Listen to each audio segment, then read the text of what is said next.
طالبانو په بغلان کې 3 تنه غله نیولي. د بغلان ولایت په مرکز پل خمري کې طالبانو 3 تنه د عامو خلکو د غواګانو د غلا په تور نیولي دي.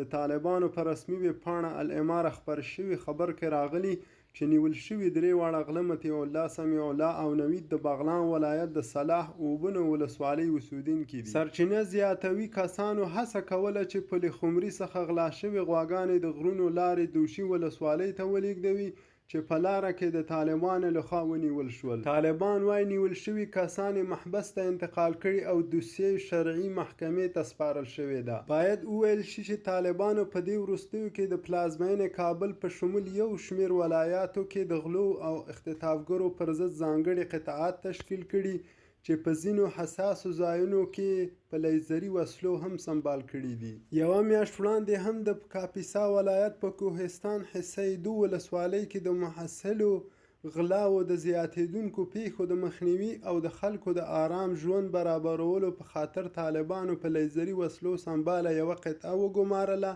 چې له امله یې په یاده ولسوالۍ کې د غلا پیښې په چټکه توګه راکمې شوې دي.